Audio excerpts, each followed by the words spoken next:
Hello साथियों, मैं Anoop Singh A to Z classes के इस ऑनलाइन प्लेटफॉर्म पर आप सभी का स्वागत करता हूं। साथियों, सबसे पहले आप सभी को होली की ढेर सारी शुभकामनाएं। मैं आशा करता हूं कि आप लोगों की होली आज दिन भर खूब अच्छे से बीती होगी, खूब पकवान खाए होंगे, आपस में रंग लगाए होंगे और कोई भी दुर्घटना आपके साथ नहीं घटी होगी, ऐसा मैं आशा करता हूं। आइए अब शुरू करते हैं आज का टॉपिक।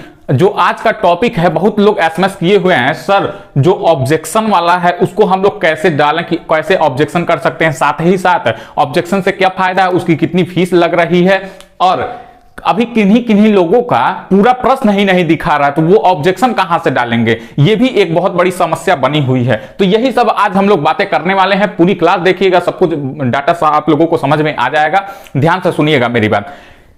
नीचे से हम लोग शुरू करते हैं। जो भी लिखा गया यहां पर, जिनका पूरा प्रश्न नहीं दिख रहा है वो क्या करें। अब ये समस्या है केबीएस पीआरटी का, अभी कुछ लोगों का पूरा प्रश्न ही नहीं दिख रहा है। अभी सुबह ही एसएमएस आया था कि सर मेरा तो अभी एक भी प्रश्न नहीं दिखाई दे रहा है, तो हम कैसे ऑब्जेक्शन डालना। तो ये भी बहुत बड़ी समस्या बनी हुई है। एक लोगों का एसएमएस आया, सर मेरा अभी 80 क्वेश्चन मतलब 80 क्वेश्चन ही दिख रहा है, तो हम अभी पूरा मिलाए भी नहीं है, हम कैसे ऑब्जेक्शन डालें, हम कैसे चेक करें कि मतलब कि पूरा मेरा सही है, क्वेश्चन सही है।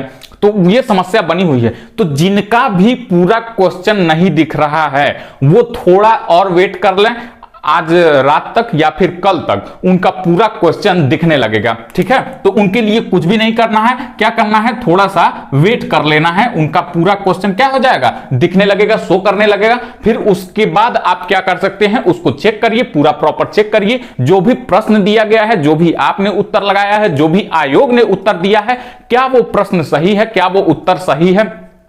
अगर सही है तो उसको छोड़ दीजिए, और अगर आपको लगता है कि ये आंसर मेरे हिसाब से मेरा वाला सही है और जो आयोग ने आंसर दिया है वो गलत है, तो उसके लिए क्या करना है, उसके लिए यही प्रोसेस आया है, ऑब्जेक्शन वाला प्रोसेस आया है। ऑब्जेक्शन हम लोग कैसे कर सकते हैं किसी भी क्वेश्चन पे, तो उसके लिए एक रूल है, वो रूल को समझना बहुत ही इंपॉर्टेंट है। ये नहीं कि आपके भैया कह दिए, आपके चाचा कह दिए, पिताजी कह दिए कि नहीं इस क्वेश्चन का आंसर तो ये हो जाएगा, तो आप चले गए उस पर ऑब्जेक्शन डालने, ऐसा बिल्कुल भी नहीं है। ऑब्जेक्शन का एक रूल होता है, उसी रूल के तहत आप उस क्वेश्चन पे ऑब्जेक्शन डाल सकते हैं। तो वो क्या रूल होता है, यही हम लोगों को समझना है। आइए देखिए, सबसे बड़ी बात, ऑब्जेक्शन से क्या होता है और एक क्वेश्चन का कितना रुपया लग रहा है।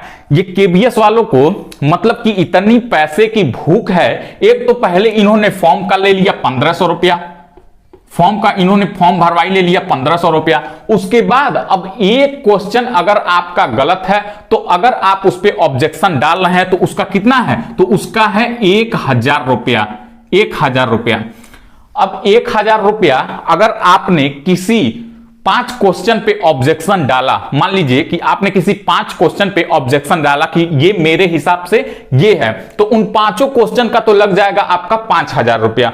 और अगर आयोग ने अपना आंसर ही सही माना, आपके उत्तर को नकार दिया, आयोग ने कहा कि मेरा ही दिया हुआ आंसर सही है, तो वो 5000 रुपया क्या होगा, आपका पानी में मिल जाएगा, आपका ये पूरा पैसा चला जाएगा। लेकिन अगर उन 5 क्वेश्चन पे अब ये केबीएस वालों ने ऑब्जेक्शन आपका स्वीकार कर लिया और आपके आंसर को सही मान लिया, तो वो पैसा क्या होता है, वापस आप लोगों के अकाउंट में चला आता है। ये इसका रूल होता है।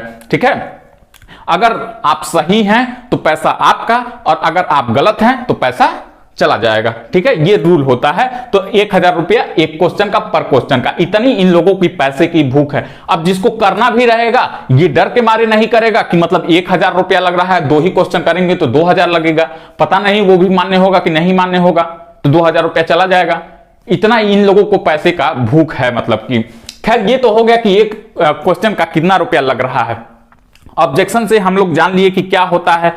अगर आपका ऑब्जेक्शन सही है तो वो क्या हो जाएगा, सही है तो आपका पैसा रिफंड, और गलत है तो वो पैसा चला जाएगा। ठीक है, तो ये होता है ऑब्जेक्शन का। ऑब्जेक्शन का एक नियम होता है, उस नियम को फॉलो करना रहता है और उस नियम के तहत ही आप क्या कर सकते हैं, ऑब्जेक्शन डाल सकते हैं। अब कई लोगों का यह सवाल होगा कि सर हम ऑब्जेक्शन डालें कहां से।